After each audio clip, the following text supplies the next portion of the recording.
sa lupa, magbabalik na kusa ang buhay mo sa lupa nagmula.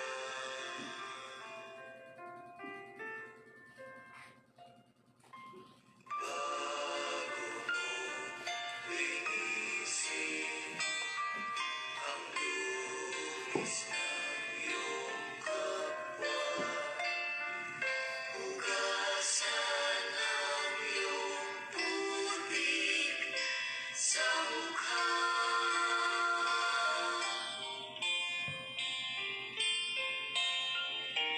Kung ano ang di mo gusto, huwag gawin sa iba. Kung ano ang iyong inutan, ay siya rin kabayaran.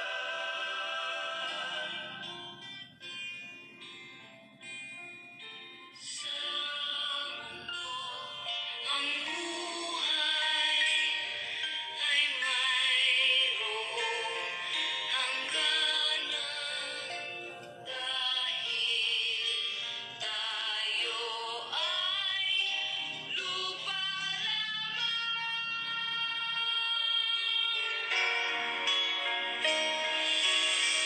Kaya pilitin mong ika'y magbago, habang may panahon ika'y magbago. Pagmamahal sa kapwa'y isipin mo.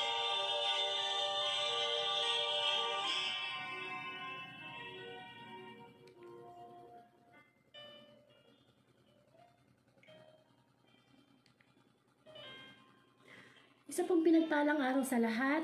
Welcome po sa The Word of God Facebook Live. Ngayon po ay August 6, 2007 at ang pagsasaluhan nating salita ng Panginoon ay ang Thursday Gospel. Salamat sa Panginoon sapagkat every gising is a blessing. Kaya lagi po nating tatandaan na pag hindi po nakadilat ang ating mata, mulat pa lang ang ating diwa. Magpasalamat na tayo sa Panginoon sapagkat itong August 6, 2020 na ito isang himala na. Sa mga nangyayari sa mundo ngayon, nababalitaan natin yung mga pagsabog sa Lebanon, dito sa buong bansa ang nagaganap na coronavirus. Talagang marami, no? Hindi pa kasama doon yung mga personal nating mga problema. So sa bawat umagang gumigising tayo, yan ay napakalaking biyaya, first blessing na ni Lord. Every gising is a blessing.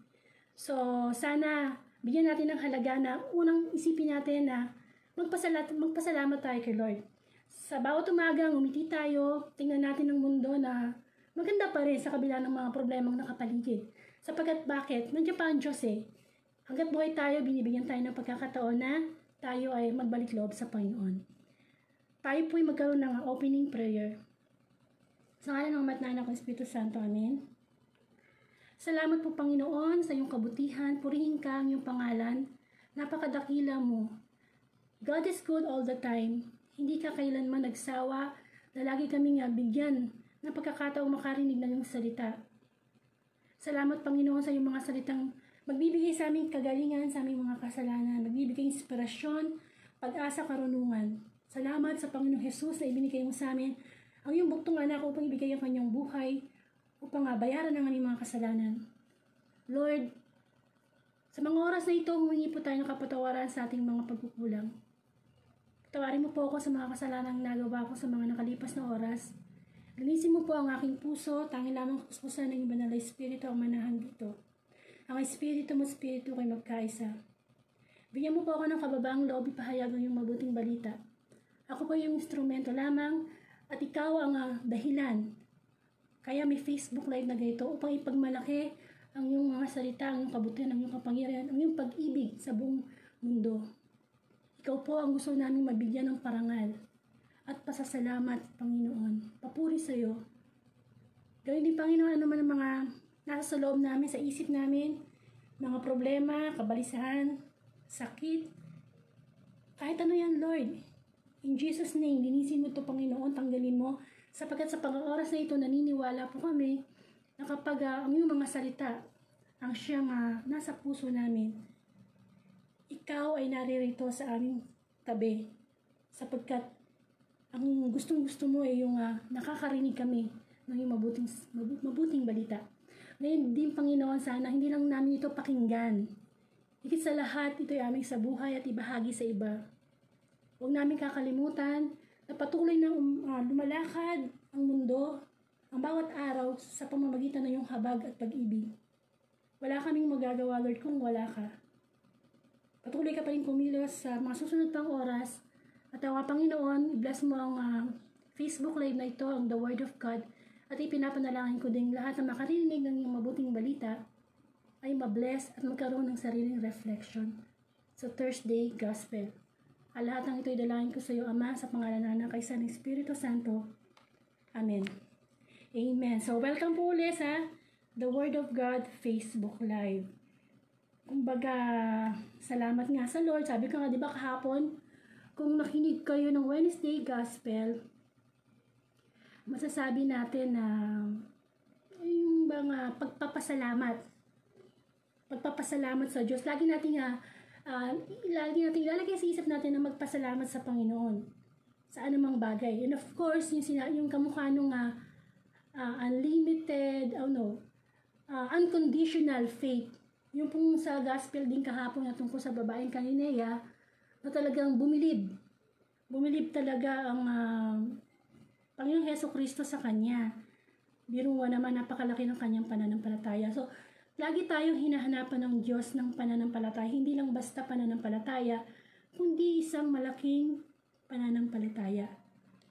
So, sana po sa maliit na paraan, sa pamamagitan na ng Facebook Live, magkaroon tayo ng interes. Kasi, alam niyo naman ngayon, di ba? Pag magsisimba ka, limited lang yung tao. Minsan, hindi ka pa makapagsimba, kasi nga, kamukha niya naiiba yung quarantine period o level. So, napakadali ng paraan na kahit anong ginagawa mo, di mo na kailangan magbihis, di mo na kailangan magbiyahe, kahit saan ka, diyan sa bahay mo, kung saan ka mo ngayon, pwede kang makarinig ng mabuting balita.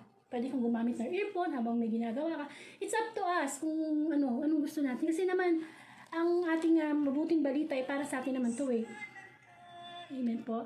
So, ang The Word of God Facebook Live ay may tatlong layunin kung bakit po ito nag-Facebook ay live ako everyday. Una po, upang sa ganon proclaiming. No? So, tandaan po natin yung POT or POT. Una, letter P stands for proclaiming. Gusto po kasi ng Panginoong Jesus at inutos niya na talagang ipalaganap ang mabuting balita.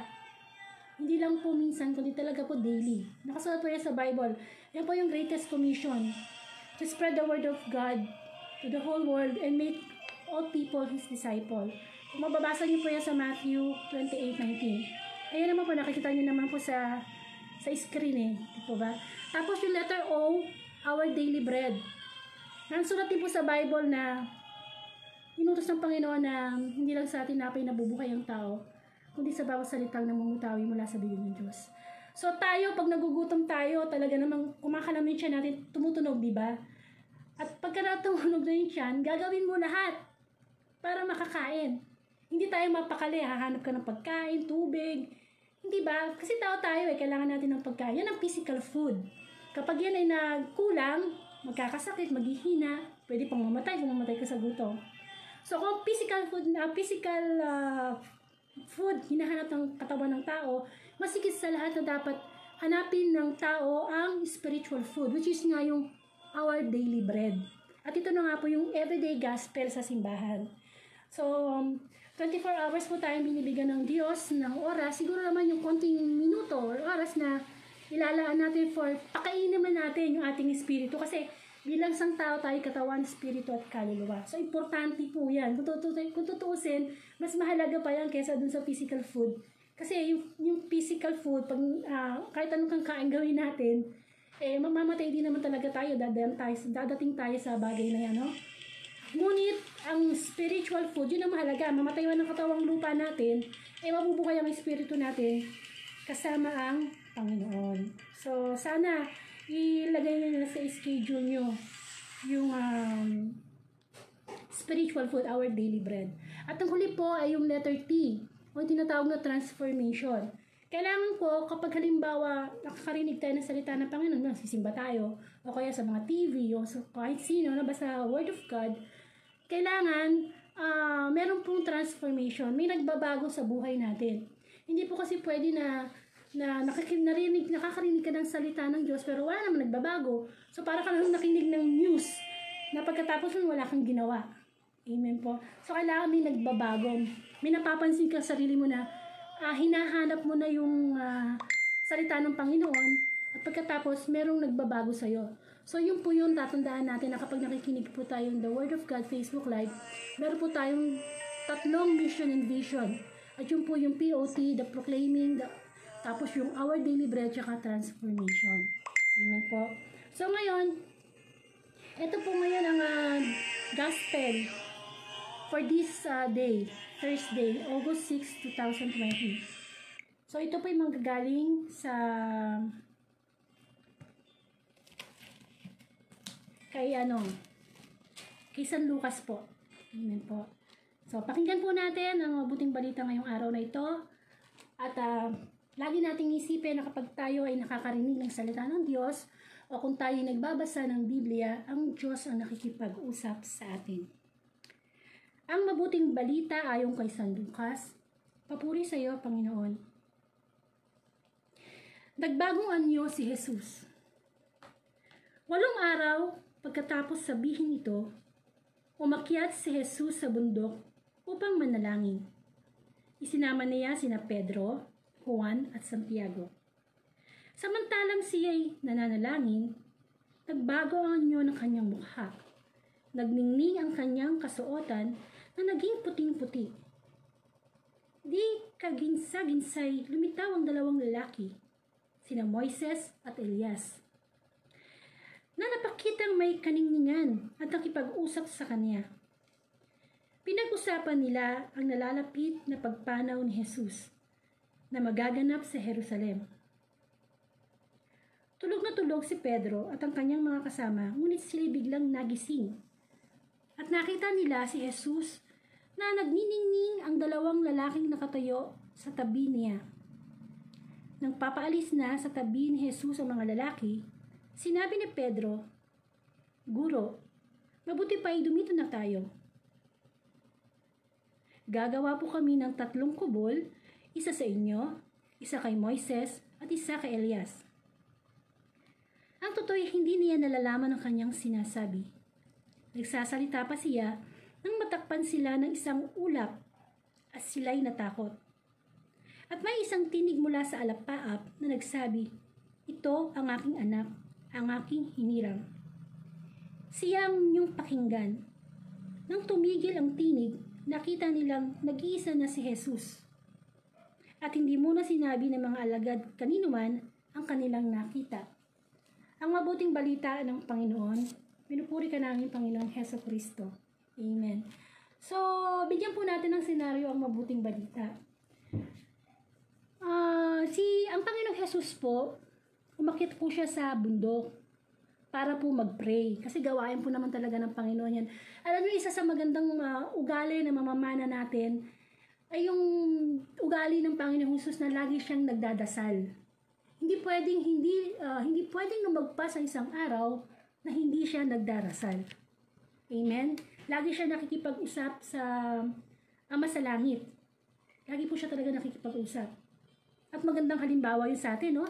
Ilan pa ba sa atin ang hindi lumalagpas ang isang araw na talagang ginagawang nakikipag-usap sa Diyos? Hindi yung kung kailan lang may problema tsaka lalapit.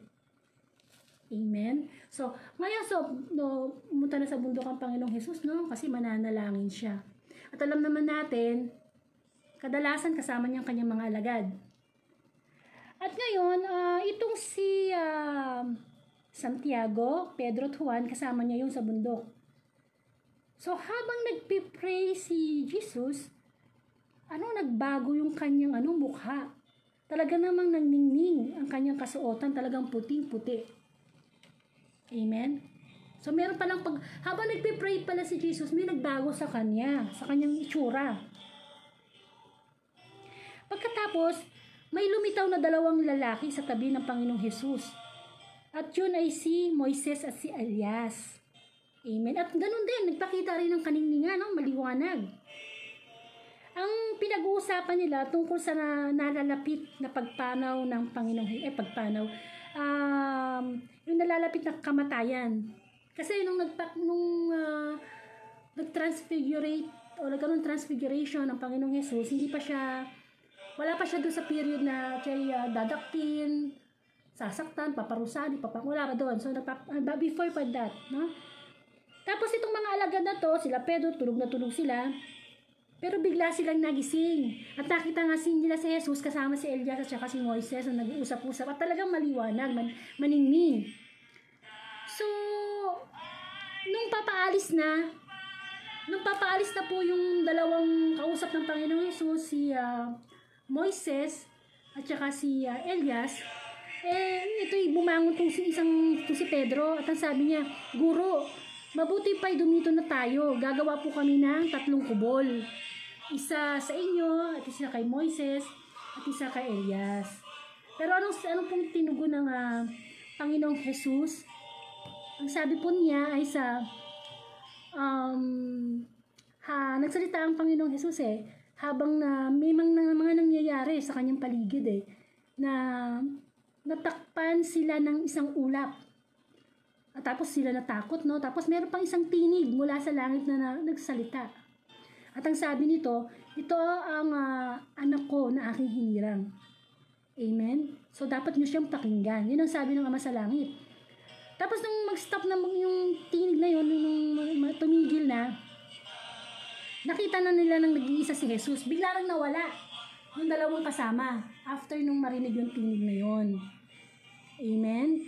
At hindi muna sinabi ng mga alagad kanino man ang kanilang nakita. Amen. So yun po yung parang pinaka-senaryo ng mabuting balita tungkol sa pagbabagong anyo ng Panginoong Jesus, o yung sa English, Transfiguration of Jesus Christ. So, paano po natin mabibigyan ng application yon sa buhay natin ngayon? Kasi ang mga nangyari na mga kwento at aral ng Panginoon Jesus nung panahon niya, hanggang ngayon, applicable pa rin yan Amen? Ang salita na naman ng Diyos ay hindi nagbabago noon at kailanman Ang nagbabago lang, tayong mga tao. Nagbabago tayo ng pagkikitungo sa ating Diyos. Amen po? So, dapat po nating maunawaan na ngayon po, #liwanag po tayo. Since kita naman natin, narinig natin yung transfiguration, ng pagniningning, pagbabagong anyo ng Panginoong Jesus. So, si Elias po, yung nakita po doon sa kasama ng Panginoong Jesus nang siya yung nagbagong anyo, si Elias po kasi tsaka si Moises, mga propeta po yan Alam naman po natin na si Moises, sa kanya ibinigay yung 10 utos ng Diyos.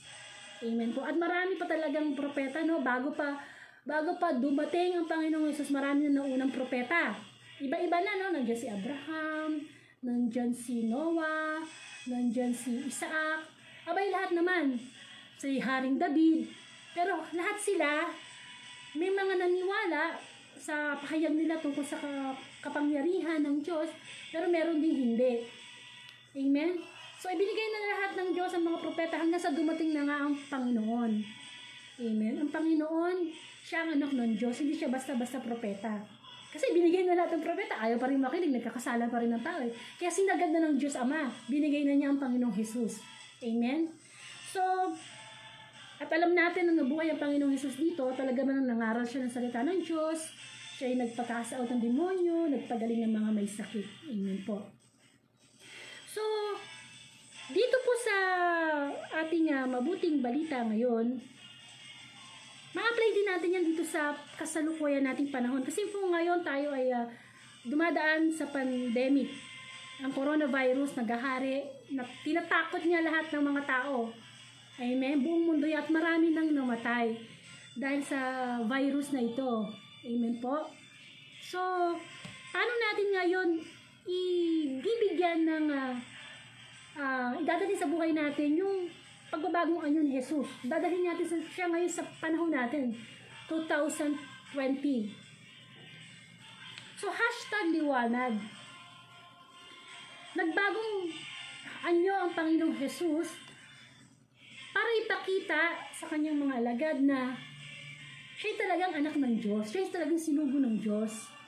Kasi po, nung time na nagliwanag siya, ang kanyang mukha, ang kanyang suot, puting-puti, ipinakita ng transfiguration na yon yung presensya din ng banal na espiritu at ng Diyos Ama. Kasi may binanggit mo dito sa, binasa natin sa gospel na may nagsalita.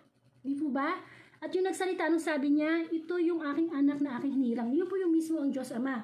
At yung pong natakpan sila ng isang ulap, yun naman po nagre-represent ang Holy Spirit. At syempre, mismo na ang Panginoong Jesus nandoon. So, kitang-kita po natin na talagang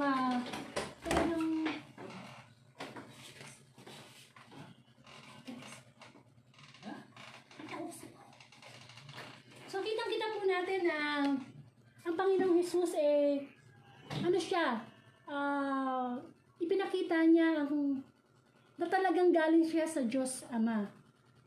So, ibig po sabihin doon, sa nangyaring transfiguration na yon, nasaksihan yon ng kanyang tatlong alagad. Which is sino ba yun? Si Pedro, si Juan, at si Santiago. Pero syempre, parang naalimpungatan pa sila that time eh.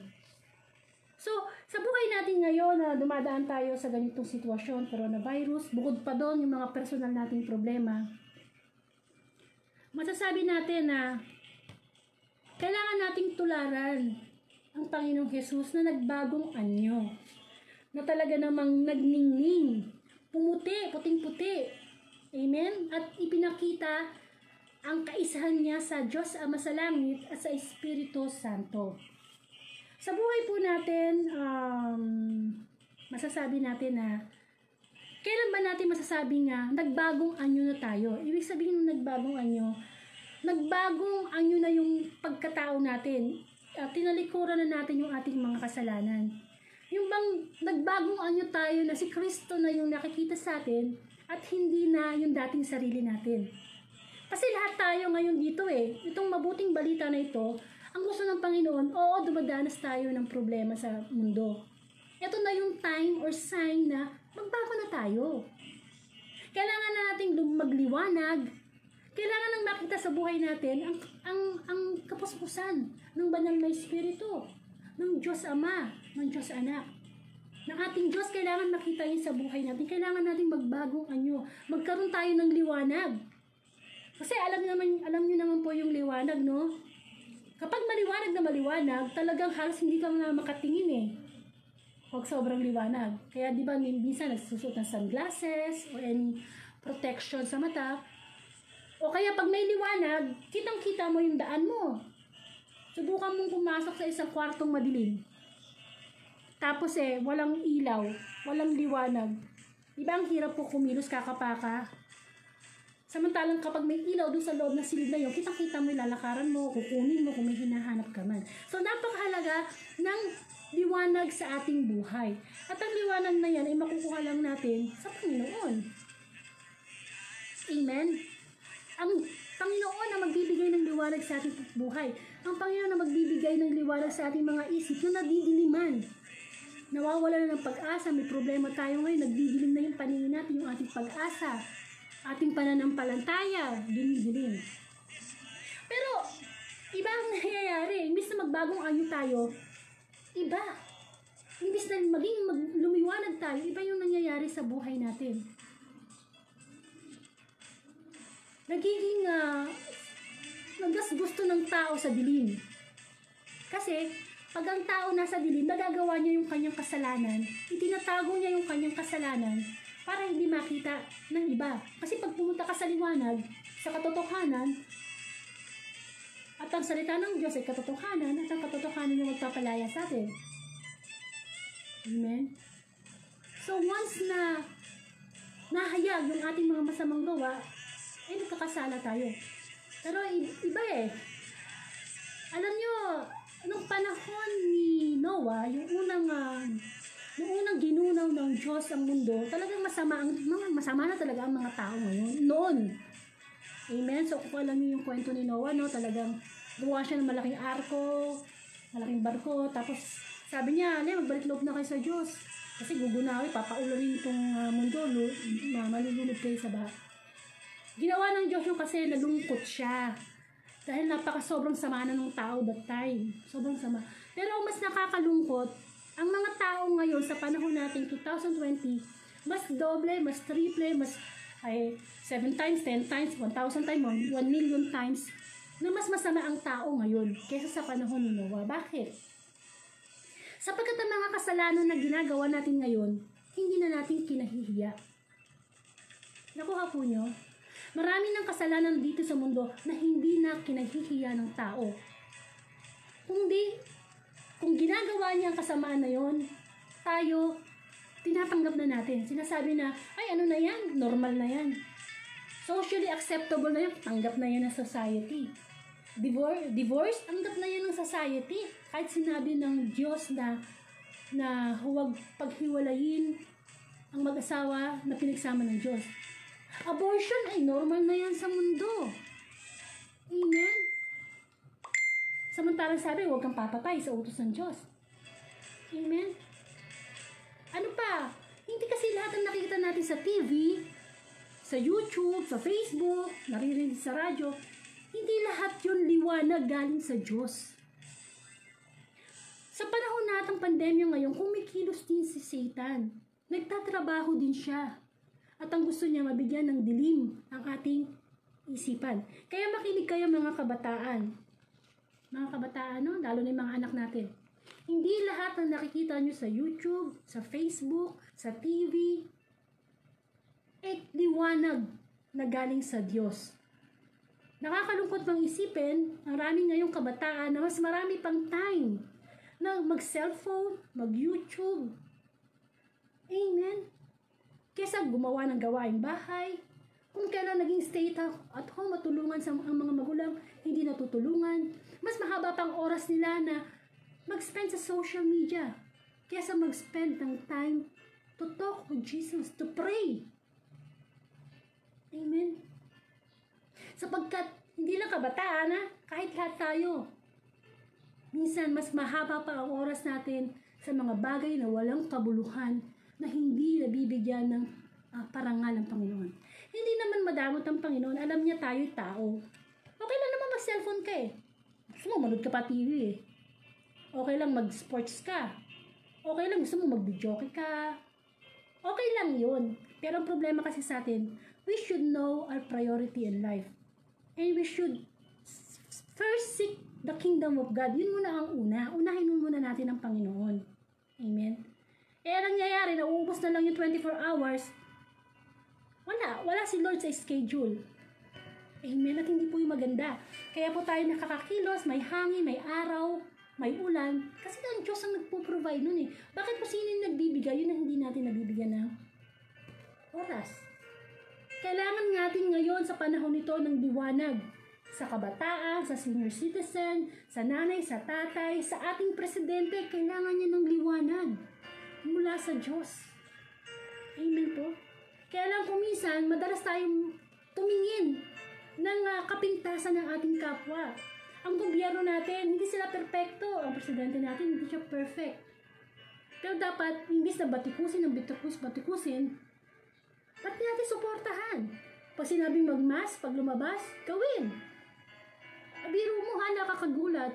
Ilang araw lang, hindi pa natatapos ang August 15 ng GCQ, naging MECQ na.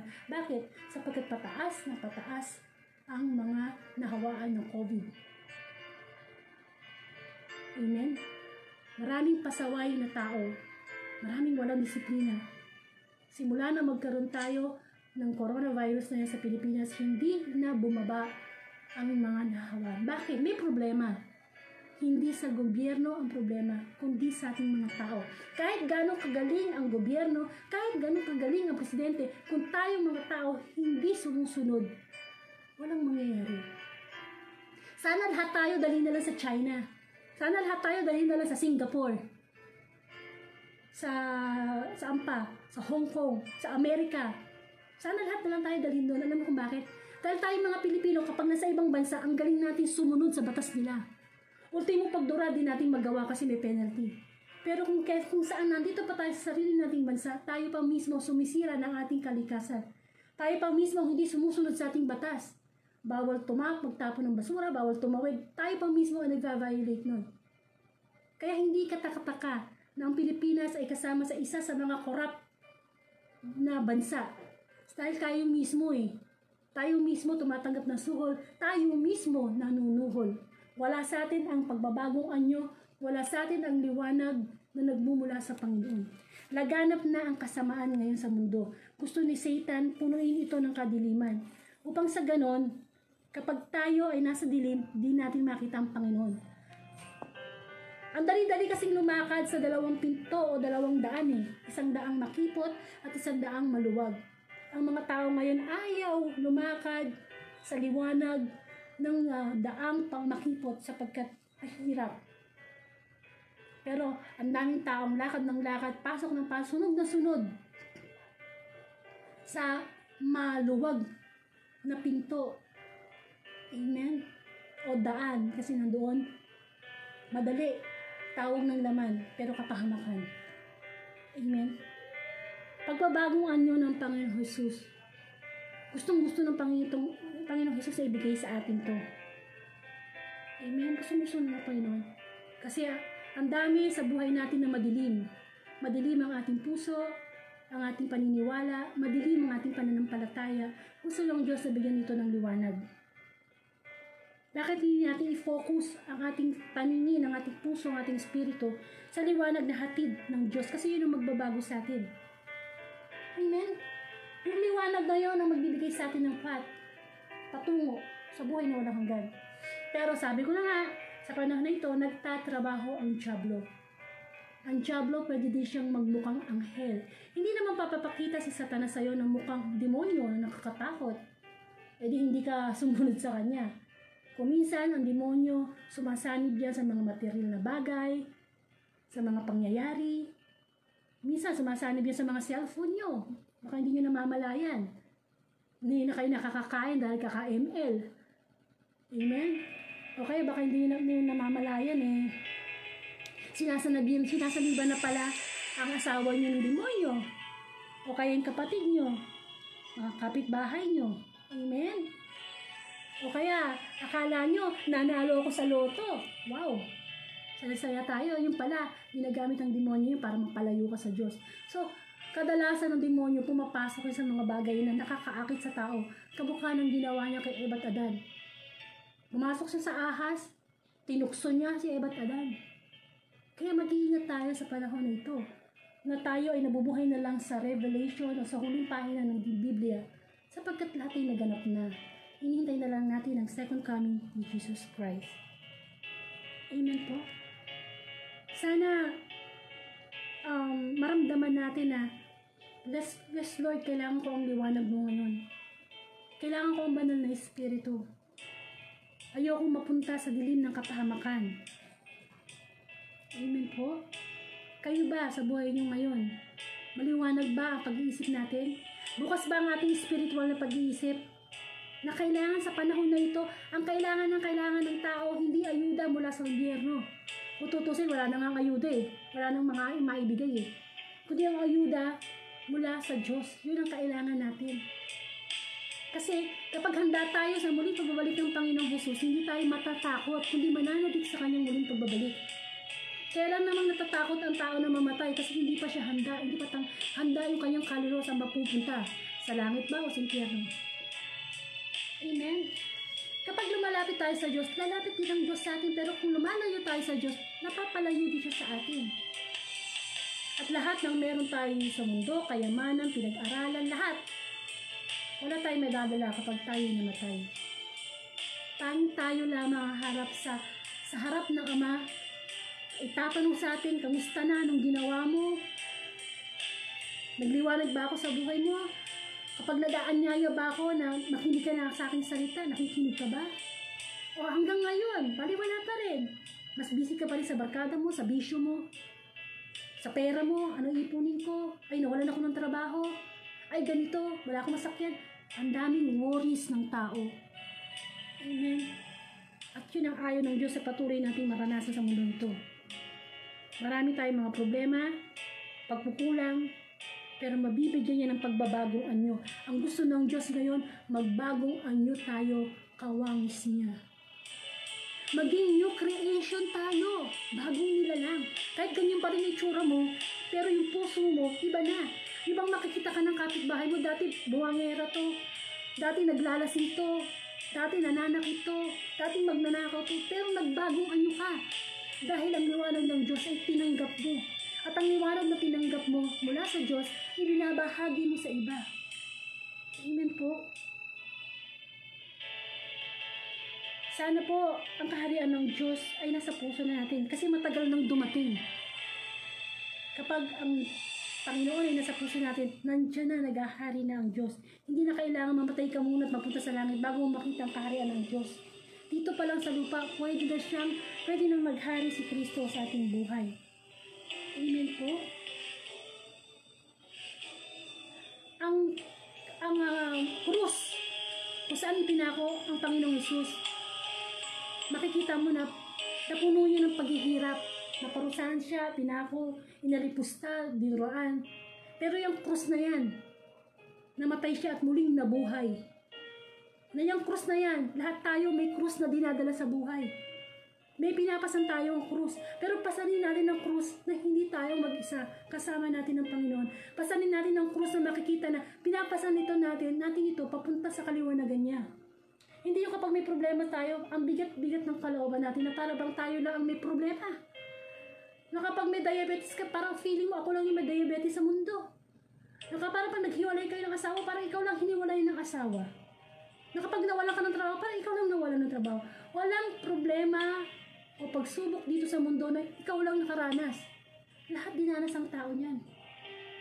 Pero ang pangako ng Diyos sa kanyang salita, tapat ako ha.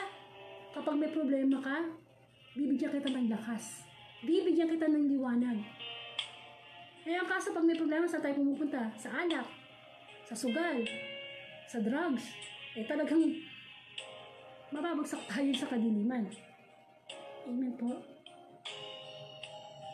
We should transform ourselves according to God's will. Mahirap magbago ng kalooban kung hindi natin isusurrender lahat kay Lord. Dapat isuko natin lahat. Kasi, on my own experience, mahirap talagang magbagong anyo. Bakit? Sino ba unang makakalaban mo? Di sarili mo. Dati hindi ka naninigarilyo, bigla mong aalisin dahil sa Panginoon. Sino kalaban mo? Tingnan mo na ang sarili mo. Amen. Dati magagalitin ka. Tapos dahil gusto mong magbagong anyo, sa kabutihan at liwanag ng Diyos, gagawin mo. Sino kalaban mo? Sarili mo. Amen. Kahit kinakalaban natin ang sarili natin para sa Diyos, magbibigay yun ng isang buhay na ganap at kasiyasiya. Walang taong perpekto, lahat tayo mahina, lahat tayo makasalanan. Pero salamat na lang sa mabuting balita na nagbagong anyo ang Panginoong Hesus, kaya din natin. Ano man ang ginawa ng Panginoong Hesus nung siya ay nandito sa lupa, kaya din natin. Sapagkat mahal tayo ng Ama sa langit. Sino mo magmamahal sa atin ng totoo? Asawa mo? Anak mo? Asawa mo, baka mami mauna pa sa'yo yun. Paano na, di na maraming mahal sa'yo. Anak mo? Yung anak mo magkakaroon niya ng sariling pamilya. Magkakaroon niya ng priority sa buhay. Tayo, tatanda. Kaya dapat, ngayon pa lang, ilagay na natin sa puso natin ng Panginoon. Dahil siya lang ang hinihingiwan sa atin dito sa mundo hanggang sa kabilang buhay. Walang mahirap kung kasama natin si Kristo. We can do all things through Christ who strengthens us. Amen. Sana napagnilayan po natin itong mabuting balita. Gusto ni Lord, napakinggan mo itong mabuting balita na ito. Gusto niya magbagong anyo ka. Gusto niyang magbago ang ugali mo. Gusto niyang magbago ang pakikitungo mo sa kapwa mo. Gusto niyang magbago ka ng isip, magpatawad ka na. Gusto niyang huwag ka nang nangangalunya. Gusto niyang huwag ka nagbibisyo kasi mahal tayo ng Diyos. Ayaw niya nagbibisyo ka kasi ang katawan natin dapat ay templo ng banal na Espiritu. Pero kung patuloy pa rin natin panginibabawin yung ating gusto, yung ating human will, hindi ang God's will, yung liwanag mawawala sa atin, yung chance na binibigay sa atin ng Panginoon, hindi yan mangyayari. Kasi tayo ay may free will. Meron tayong kalayang pumili. Hindi tayo pipilitin ng Diyos. Hindi naman pipilitin ng Diyos na, makinig ka everyday ng Facebook Live ni Sister Angie, ha? O magsimba ka, ha? O magtulong ka sa kapwa. Hindi. Mapapakinggan mo lang ang mga aral ng Diyos, pero nasa sa atin na yung kung paano natin susundin. Amen? Nawa, pagkatapos ng itong gospel na to, bago tayo matulog mamaya, no? O kaya kahit after ito, mapagnilayan natin na hindi nagkulang sa atin ang Diyos. Tayo lagi nagkukulang sa Kanya. Kaya nga, ang unang utos sa Bible, bigyan ng Diyos na higit sa lahat. Pero ang daming kaagaw ng Diyos sa puso natin. Isa kang wais na tao. Masasabi natin na isa kang wais na tao. Isa kang siguristang tao. Kasi di ba tayong tao, sigurista tayo. Kailangan sigurado tayo eh. Pero masasabi natin isa kang sigurista at wais na tao kung inuuna mo ang pinakamahalaga sa lahat. At yan ay ang Diyos. Amen. Tayo po ay magkaroon ng closing prayer. Salamat po, Panginoon, sa iyong kabutihan, sa pag-ibig mong hindi pumupas kailanman. Alam namin, Panginoon, na madilim ang mundo ngayon. Maraming natatakot sa coronavirus. Lord, ang mga namatay sa pagsabog sa Lebanon. Lord, ang dami na nangyari. Yung mga tsunami noon, yung mga bagyo dito sa Pilipinas, yung mga sunog, pagkasunog ng Star City, pagkasunog ng, hindi po ba? Na kung saan dumadating sa amin ang problema na madidiliman ang aming pananampalataya. Pero salamat, Panginoon, Ikaw ang magbibigay ng liwanag sa amin sa panahon kami ay nasasadlak sa kalungkutan at kadiliman. Of course, Lord, patay ang pananampalatayang walang gawa. Nasa Diyos ang awa, sa taong gawa. Kailangan namin kumilos upang magkaroon ng kapangyarihan ng mga salita, upang ang mga salitang narinig namin sa everyday mo gospel ay magkaroon ng liwanag sa aming buhay. Magliwanag ka na sa tuwing kami gagawa ng kabutihan, hindi ang sarili namin ang nagbibigay ng liwanag, kundi ikaw ang nabibigyan namin ng liwanag, ng kabutihan. Lord, dalangin ko po itong mga nakikinig ngayon ng salita na ano po man yung kanilang pisikal na karamdaman, in Jesus' name. Pagalingin mo, Panginoon, ayon sa kanilang pananampalataya, ayon sa iyong kalooban. Kayo din ang aming mga pamilya. Ingatan mo po kami, Panginoon. Sa iyo po kami umaasa. Salamat, Panginoon. Maraming pong salamat. Nawa ma-realize namin na tama na yung mga pag-aaksaya namin ng oras sa mga walang kwentang bagay. Unahin ka namin, Lord. Kung alam namin ang salitang seryoso, alam namin seryosong makipagrelasyon sa aming asawa, anak, higit namin dapat i-improve ang pagiging seryoso namin sa pakikitungo at pag-ibig sa iyo. Jesus will come anytime. Handa na ba tayo? Mahirap magsisi sa huli. Mahirap magsisi sa huli. Na kung saan, pare-pareho na tayo nasa impyerno. At sasabihin natin sa Panginoon, Lord, sayang, hindi ko sineryoso ang iyong mga salita nung ako'y buhay pa. Pero sorry na lang, hindi na tayo papakinggan ng Ama sa langit. Sarado na ang pinto ng langit. Kaya hangga't buhay tayo, bigyan natin ng puwang sa puso natin ang kanyang mga salita. Amen. Magbigay tayo ng surrendering. Magkaroon tayo ng kababaang loob Wala tayong may pagmamalaki sa Diyos. Kahit nasa iyo na lahat, isagad na natin. Kayamanan, kasikatan, walang pakialam si Lord dyan. Diyan magiging pantay ang pagtingin sa atin ng Panginoon. Sapagkat huhusgahan tayo according sa ating gawa, hindi sa anuman ang meron tayo dito sa mundo na material na bagay. Mabuti ang Diyos. Kapag tayo nakakarinig ng news, nakaka-stress, bad news, pero sa tuwing tayo ay makakarinig ng mabuting balita, napakabuti sapagkat may pag-asa pa pala. Maraming pong salamat, Panginoon. I-bless mo po ang The Word of God Facebook Live na ito. Gabayan mo ako, Panginoon, bigyan mo ako ng kalakasan, lalo ng spiritual na kalakasan. Lalo mang pagsubok ng dumating sa akin, maging matatag ako at nakafocus lang ako sa iyo, Panginoon. Paunlarin mo ang aking pananampalataya at salamat na lang, bagamat hindi ako karapat-dapat. Sapagkat ako'y makasalanan, patuloy mo akong ginagamit sa gawain ito. At awadalangin ko din ang mga kasamahan ko sa gawain sa Diyos. Bigyan niyo sila ng patuloy na kalakasang espiritual. Ang lahat ng ito'y dalangin ko po sa Ama, sa pangalan ng Panginoong Yesus, patubay ng Espiritu. Amen. Sa kanya ng Ama at ng Anak ng Espiritu Santo. Amen. Napakabuti po ng Diyos at sana pare-pareho tayo nakinabang sa mabuting balita, Thursday Gospel. Kasi kung ano po man yung narinig nating mensahe, yun po connection ko sa Diyos. Binahagi ko lang sa inyo. Pero syempre, meron din kayong sariling reflection. Sana magbagong anyo tayo. Sana tawag dito. Mawala na tayo sa dilim. Huwag na tayo magtago sa dilim. Amen po. Kung sa ganun hindi po tayo napapahamak.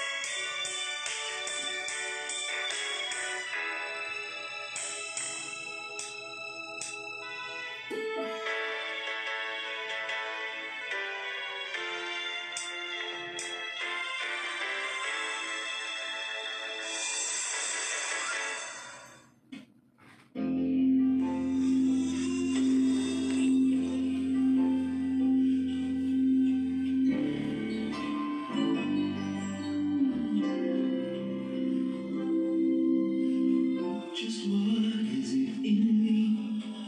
Sometimes I just don't know what keeps me in your love. Why you never let me go. And though you're in me now, I fall and hurt you still.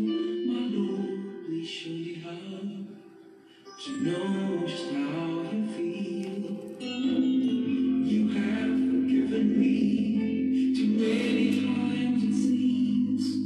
I feel I'm not what you might call a worldly Christian after all. And though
to God be the glory.